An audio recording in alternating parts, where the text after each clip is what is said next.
Hello students, this is Amar Kumar and I am welcoming you to my YouTube channel Study Point Ask Me। आज मैं आप लोगों के समक्ष English विषय से एक कंटेंट्स लिया है, एक टॉपिक लिया है लेटर राइटिंग का। मैंने सोशल साइंस में फिज़िक्स, केमिस्ट्री, बायोलॉजी और हिंदी सब्जेक्ट से भी मैंने कई वीडियोस आप लोगों को प्रोवाइड करवाए हैं और आज मेरा इस वीडियो के थ्रू मैं आप लोगों को लेटर राइटिंग के विषय में बताना चाह रहा हूं। और ख़ास करके मेरा आज का जो ये लेटर राइटिंग का जो वीडियो है वो मैं देना चाह रहा हूं क्लास 10th के स्टूडेंट्स को, जो अभी आने वाले बोर्ड एग्ज़ाम 2024 में वो जब इंग्लिश सब्जेक्ट्स को फेस करेंगे तो इंग्लिश सब्जेक्ट्स में राइटिंग सेक्शन में बहुत सारी चीज़ें हैं। लेटर राइटिंग में formal letter, informal letter, email writing, article writing, paragraph writing, there are so much, advertisement writing also. अभी मैं एक एक करके इन सभी कंटेंट्स को आप लोगों को बताऊंगा, उनसे रिलेटेड आपको फॉर्मेट्स के साथ विथ एग्जांपल आपको समझाऊंगा, ताकि आने वाले समय में जो आपके एग्ज़ाम होंगे, जैसे कि लेटर राइटिंग की बात कर रहा हूं मैं, तो लेटर राइटिंग में 5 मार्क्स का एक क्वेश्चन ज़रूर रहेगा। यानी कि अगर आप मेरे इस वीडियो को देखते हैं और इसके फॉर्मेट्स को बेहतर तरीके से समझते हैं तो वो 5 मार्क्स आप इजीली गेन कर सकते हैं। तो स्टूडेंट्स आइए देखते हैं। मैं आज जो टॉपिक लिया हूँ लेटर राइटिंग का, तो मेरे आज के वीडियो में लेटर राइटिंग में आप देखेंगे एक फॉर्मल और एक इनफॉर्मल, ठीक है, इनफॉर्मल, एक फॉर्मल लेटर और एक इनफॉर्मल लेटर, यानी कि औपचारिक पत्र और अनौपचारिक पत्र। तो मैं आज के वीडियो में आपको फॉर्मल लेटर के बारे में जानकारी दूंगा, हिंदी में इसे औपचारिक पत्र कहेंगे। और मैं आज की वीडियो में आपको इंग्लिश कंटेंट और साथ ही साथ हिंदी कंटेंट्स दोनों एक साथ समझाऊंगा, ताकि आपके हिंदी के सब्जेक्ट्स में जब पत्र लेखन आए तो उसमें कोई समस्या ना हो, और इंग्लिश लैंग्वेज में अगर आपको फॉर्मल लेटर से क्वेश्चन आता है तो इसमें भी आपको किसी तरह का कोई समस्या नहीं होना चाहिए। तो ठीक है स्टूडेंट्स, चलिए देखते हैं आज का ये टॉपिक फॉर्मल लेटर। तो आज हम लोग डिस्कस करने वाले हैं फॉर्मल लेटर, यानी कि औपचारिक पत्र के बारे में। तो इसमें कौन कौन से कंटेंट्स होते हैं ये सबसे पहले आपको जानना और समझना जरूरी है बच्चों। कंटेंट्स में एक्चुअली फॉर्मल लेटर जो है वो ऑफिशियल लेटर होता है, ठीक है, और इनफॉर्मल लेटर को अनऑफिशियल लेटर बोलते हैं। ऑफिशियल लेटर इसलिए कहा जाता है क्योंकि ये ऑफिशियल वर्क में यूज़ किए जाते हैं, ठीक है। किन किन तरह के ऑफिशियल लेटर में वो कौन कौन से कंटेंट्स आएंगे, किन किन विषय पर हम फॉर्मल लेटर्स को यूज़ कर सकते हैं। ऐसे तो बहुत सारे पॉइंट्स हैं, टॉपिक्स हैं, है ना, बहुत सारे कंटेंट्स हैं इसके, लेकिन मुख्य रूप से जो क्लास 10 के बच्चे हैं, है ना, उनको जो क्वेश्चंस आएगा वो इन 4 पॉइंट से रिलेटेड आ सकते हैं। पहला, लेटर टू द एडिटर, किसी भी समाचार पत्र के संपादक महोदय के पास पत्र। दूसरा है इंक्वायरी लेटर, किसी तरह से अगर कुछ पूछताछ करना हो, इंक्वायरी करना हो तो उससे रिलेटेड पत्र। कंप्लेंट लेटर, है ना, अगर आप किसी वरिष्ठ अधिकारी के पास किसी तरह का शिकायत लिख कर देना चाह रहे हैं तो वहाँ पर आपको कंप्लेंट लेटर यानी कि शिकायत पत्र लिखना होगा। और एक चौथा है order placing letter. Order placing letter में जैसे ऑर्डर पत्र, जैसे मान लेते हैं कि कहीं से आप कुछ चीज़ ऑर्डर कर रहे हो, सपोज डेट अभी एग्ज़ाम का टाइम है, कुछ गेस्ट पेपर है या कुछ बुक्स है जो आपको चाहिए होंगे और आप ऑर्डर प्लेस करके वो बुक आप मंगवाना चाहते हैं, तो उसके लिए आप लोग जो है एडिटर के पास, ठीक है, प्रेस में ऑर्डर पत्र दे सकते हैं, ठीक है। तो ये है वो 4 कंटेंट्स जिससे रिलेटेड आपके अभी के upcoming board exam subject English हो या हिंदी हो, वहाँ फॉर्मल लेटर में इन 4 कंटेंट्स से प्रश्न किए जा सकते हैं। तो अब हम लोग देखेंगे इन फॉर्मल लेटर्स के हर एक स्टेप को कि कहाँ किस तरह से क्या क्या चीज़ें लिखे जा सकते हैं, ताकि हमारे 5 मार्क्स जो है वो बिल्कुल सिक्योर हो जाए।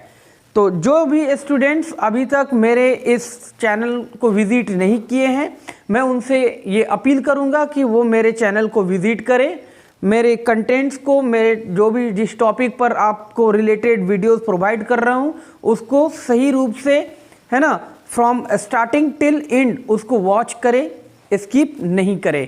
और अगर आपको अच्छा लगे तो मेरे वीडियोस को लाइक करें, उस पर कमेंट ज़रूर करें। ठीक है स्टूडेंट्स, तो अब हम लोग यहाँ से देखेंगे फॉर्मल लेटर के हर एक स्टेप्स को।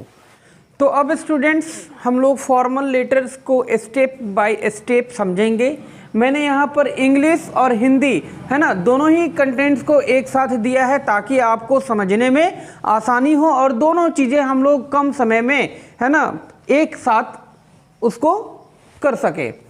तो जब आप लोग इंग्लिश में फॉर्मल लेटर लिखते हो तो सबसे पहले जो होता है वो सेंडर्स एड्रेस, है ना, हम लोग इस तरह से शुरुआत करते हैं। और इसमें एक बात ध्यान देना है कि जब आप पेपर पे, कॉपी पे लिख रहे होते हो तो लेटर को स्टार्ट करने का तरीका होता है लेफ्ट टॉप साइड में, लेफ्ट साइड मार्जिन के बिल्कुल पास से हम लोग लेटर को स्टार्ट करेंगे।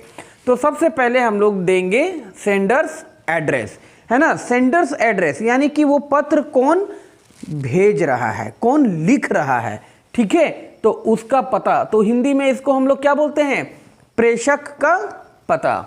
फिर आप लोग क्या करेंगे स्टूडेंट, यहाँ पर एक लाइन आपको लीव कर देना है और उसके बाद फिर हम लोग देंगे डेट। अब डेट देने का तरीका है, जैसे सपोज डेट टुडे, आज तारीख हो गए कितने, 5 तारीख है और फरवरी का महीना है, तो इसे हम लोग लिखेंगे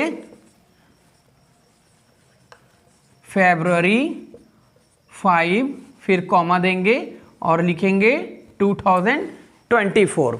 ठीक है, तो ये आपने देखा कि किस तरह से आपको डेट को मेंशन करना है। बिल्कुल इसी तरह हम लोग डेट मेंशन करेंगे हिंदी में भी। उसके बाद आता है डेसिग्नेशंस ऑफ द रिसीवर, यानी कि अब हम लोग यहाँ पर रिसीवर्स का डेसिग्नेशन देंगे, उसका एड्रेस लिखेंगे। रिसीवर कहने का मतलब ये हो गया कि हम जिनके पास पत्र भेज रहे हैं।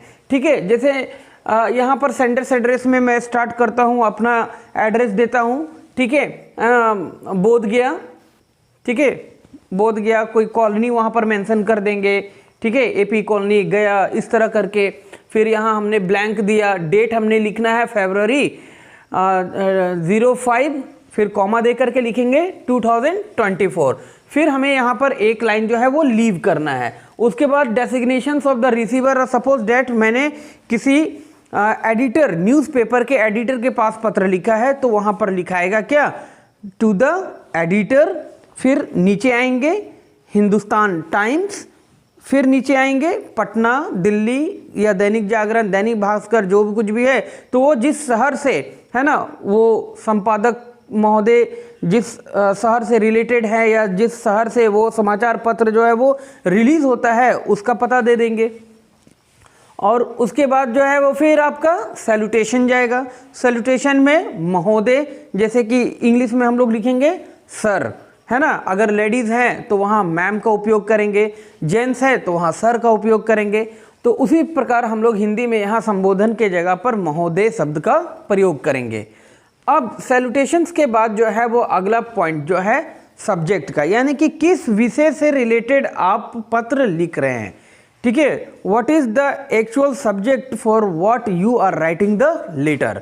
सपोज डेट मैंने किसी न्यूज़पेपर के एडिटर के पास लेटर लिखा है for complaining the bad structure of the road या इरेगुलर सप्लाई ऑफ इलेक्ट्रिसिटी, है ना, समय पर पर्याप्त मात्रा में बिजली की सप्लाई नहीं होती है, उसको लेकर के। तो ये हम लोग यहाँ पर सब्जेक्ट्स के रूप में मेंशन कर सकते हैं।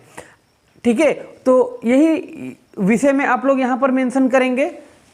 ठीक है, इरेगुलर सप्लाई ऑफ वाटर या irregular supply of electricity, mostly water और इलेक्ट्रिसिटी से रिलेटेड जो है वो क्वेश्चन आते हैं। अब इसके बाद हमारा अगला पॉइंट हो, अब इसके बाद हमारा अगला पॉइंट है बॉडी। ठीक है, अब लेटर का बॉडी हम लोग को यहाँ पर लिखना है। तो बॉडी में भी आप 3 पैराग्राफ करके बनाइएगा स्टूडेंट्स। ठीक है, एक पैराग्राफ में एकदम लेंदी करके नहीं लिखना है, उसको तोड़ तोड़ करके 3 सेक्शन में आप लोग उसको बनाएंगे। सबसे पहला है इंट्रोडक्शन, यानी कि आप अपना परिचय देंगे। परिचय के साथ साथ आप उसमें बता रहे होंगे कि आपका लेटर लिखने का पर्पस क्या है ना, what is the purpose behind writing your letter. ठीक है, हिंदी में इसी को हम लोग यहाँ पर क्या बोलेंगे, परिचय और उद्देश्य बताएंगे कि हम अगर ये पत्र लिख रहे हैं आपके पास तो क्यों लिख रहे हैं। सेकेंड पॉइंट है इसमें मेन कंटेंट्स, है ना, कि जो मुख्य इश्यूज हैं, what are the issues related for writing this letter, that one you have to include here, है ना, वो चीज आपको यहाँ पर इंक्लूड करना है। I hope you all are standing very well. तो हिंदी में इसी को क्या बोलेंगे हम लोग, मुद्दा, है ना, यह जो समस्या है, जो मुख्य समस्या है, जैसे मैंने अभी विषय में बताया कि इरेगुलर सप्लाई ऑफ इलेक्ट्रिसिटी और इरेगुलर सप्लाई ऑफ वाटर, यानी कि समय पर पानी नहीं आना, है ना, अधिक से अधिक समय तक बिजली कटी हुई रहती है, तो ये सब समस्याएं हैं। तो वो समस्या आप यहाँ पर मेंशन करेंगे सेकंड पैराग्राफ में। और थर्ड पैराग्राफ जो होगा वो आपका कंक्लूजन होगा, यानी कि यहाँ पर आप रिक्वेस्ट कर रहे हैं कि सर मैं ये हूँ, है ना, यहाँ पर अपने इंट्रोडक्शन दे दिया, what was your purpose for writing ये आपने बता दिया।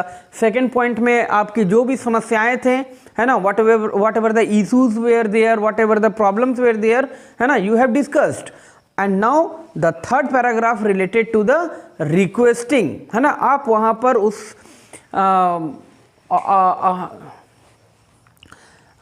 थर्ड पैराग्राफ में आप वहाँ पर रिक्वेस्ट कर रहे हैं, है ना, कि मेरे जो भी प्रॉब्लम्स हैं, जो भी समस्याएं हैं, उनको जल्द से जल्द, है ना, सॉल्व करने का कोशिश किया जाए। तो ये हो जाता है कंक्लूजन में। यहाँ जैसे हिंदी में हम लोग इसको बोलेंगे निवेदन करना, यानी कि आप रिक्वेस्ट कर रहे हो, निवेदन कर रहे हो, है ना, कि मेरे समस्याओं को, है ना, जल्द से जल्द उसका हल किया जाए। और फिर हम लोग यहाँ पर कॉम्प्लीमेंट्री क्लोज देते हैं। कॉम्प्लीमेंट्री क्लोज में जैसे इंग्लिश अगर लिख रहे हैं तो वहाँ पर हम लोग थैंकिंग यू लिखते हैं, ठीक है, थैंकिंग यू लिखते हैं और उसके बाद हम लोग लिखते हैं योर सिंसियरली, ठीक है। लेकिन हिंदी में सम्मानार्थक शब्द, यानी कि उसको सम्मान देते हुए, उसका अभिवादन करते हुए हम लोग वहाँ पर लिखेंगे धन्यवाद, ठीक है, क्या लिखेंगे, धन्यवाद। और फिर लास्ट में सिग्नेचर। सिग्नेचर कहने का मतलब है कि वहाँ पर आप अपना नाम इंक्लूड करिएगा, what ever the name of you, है ना, वो चीज़ हम लोग यहाँ पर मेंशन करते हैं। एक चीज़ इसमें बात ध्यान रखिएगा स्टूडेंट्स, कि जब कभी भी फॉर्मल हो या इनफॉर्मल लेटर हो तो जो भी प्रश्न रहते हैं, प्रश्न में नाम जो है, नेम जो है सेंडर्स का, वो इंक्लूडेड रहता है, ठीक है। आप मोहन या राधिका, है ना, ये इस नाम से पत्र लिख रहे हैं, तो अगर वहाँ पर नेम मेंशन है तो आप वो नाम यहाँ पर मेंशन करेंगे। भूल करके भी बोर्ड एग्जाम में अगर आप लिख रहे हैं तो वहाँ पर आप अपना नाम नहीं लिखेंगे, ठीक है। अगर प्रश्न में जो नाम दिया है वो नाम आपको यहाँ पर लास्ट में मेंशन करना है, और अगर नाम नहीं दिया है तो इंग्लिश में आप यहाँ पर या तो ABC या XYZ इस तरह से आप मेंशन कर सकते हो, ABC या तो फिर XYZ करके। और हिंदी में आप इसी चीज़ को कैसे मेंशन करेंगे, क ख ग, ठीक है। अगर नाम दिया हुआ है प्रश्न में तो आप लिख लीजिए, कोई दिक्कत नहीं है, ठीक है। जैसे मान लीजिए कि रवि नाम दिया हुआ था, या तो फिर कविता नाम दिया हुआ था, लड़की का हो या लड़का को हो। अगर नाम दिया हुआ है प्रश्न में तो आप यहाँ पे लिखिए, और नहीं दिया हुआ है तो अगर आप हिंदी का कंटेंट लिख रहे हो तो वहाँ क ख ग मेंशन करेंगे, और अगर इंग्लिश का लिख रहे हैं तो वहाँ ABC या तो फिर XYZ ये आप मेंशन करेंगे। तो ये था आपका स्टेप बाय स्टेप जो है वो एक फॉर्मल लेटर का कंटेंट्स मैंने आप लोगों को प्रोवाइड कर दिया है। आई होप इससे आप सभी को काफ़ी सहायता मिलेगा समझने में। और अगर आपके बोर्ड एग्ज़ाम में, अगर की क्या बात है, बोर्ड एग्ज़ाम में फॉर्मल लेटर और इनफॉर्मल लेटर इन दोनों में से किसी एक का आना बिल्कुल तय है, और वो 5 मार्क्स के होंगे। तो आज मैं आप लोगों को फॉर्मल लेटर से related contents step by step समझाया है। मेरे अगले आने वाले वीडियोस में मैंने आपको इनफॉर्मल लेटर के बारे में भी बताऊंगा, और साथ ही साथ कुछ बच्चों ने मुझसे रिक्वेस्ट किया है कि सर थोड़ा ईमेल राइटिंग पर भी एक वीडियो बना करके दीजिए, इंग्लिश और हिंदी। तो मैं ईमेल राइटिंग पर आप लोगों को आने वाले वीडियोस में इंग्लिश और हिंदी दोनों कंटेंट्स में आप लोगों को वीडियो प्रोवाइड करूंगा। So this is all for today students. Remain healthy and fit and thanks for watching my this video.